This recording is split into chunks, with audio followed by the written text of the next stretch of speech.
Simon, you talked about kind of moving parties through the process.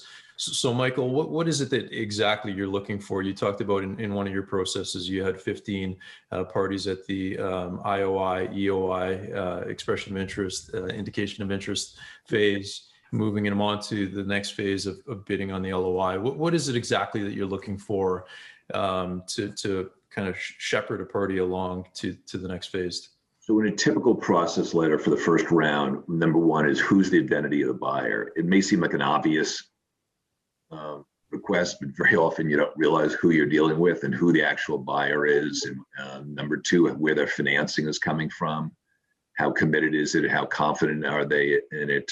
At this point in time, we're probably not going to ask for financing letters, but we're going to have a real detail on the structure. In a transaction that we recently negotiated, we were very unimpressed with the person's ability, apparent ability to raise the capital, and so we didn't move them to the next round.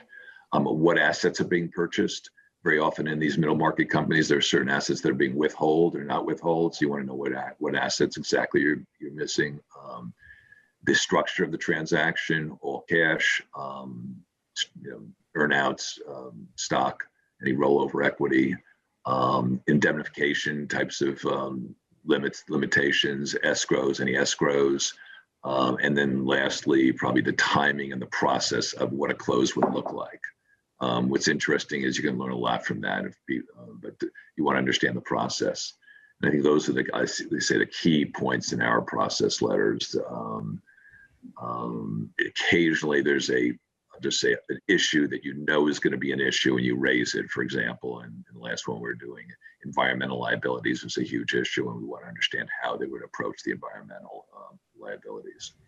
And then one more, their due diligence process. Is it going to be are they going to be holding any buy-side quality of earnings report? What are they going to do in terms of the process, and who's going to do it? Mm-hmm. Simon, are there typical numbers that you have, like from an expression of interest? You might have X number of parties, 20 parties there, and then move it to 5, or what's kind of the flow of numbers from the different phases? All depends on the deal, really.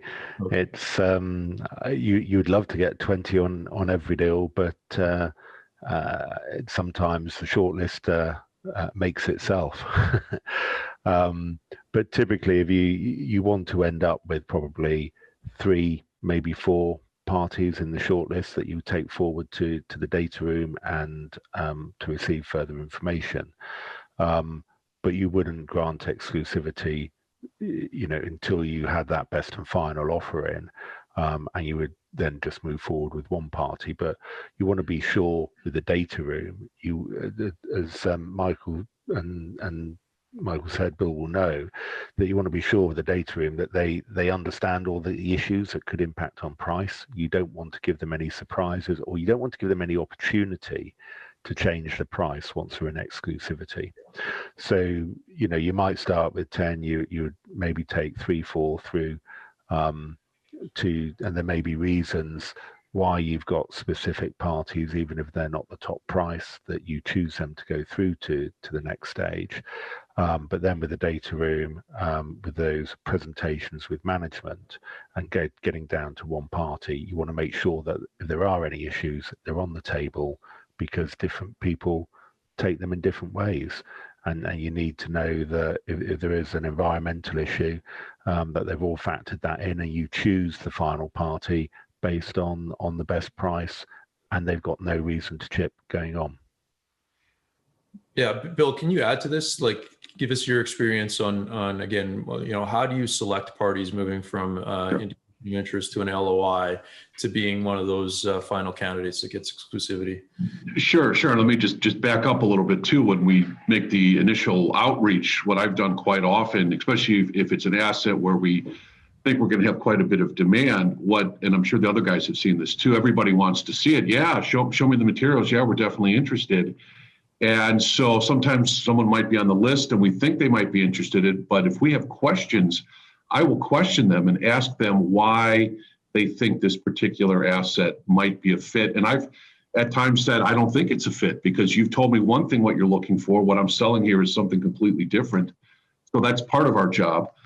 Getting multiple offers is so valuable. And as the guys have said, you'll see sometimes a wide disparity in terms of price, but also the terms.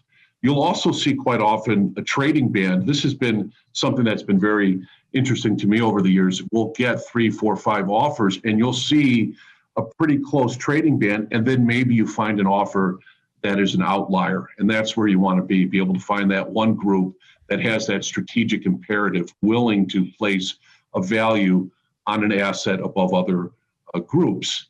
And then, as the other guys have said, it's just not cash. It's just not the deal value. How much cash at close? What are the reps and warranties?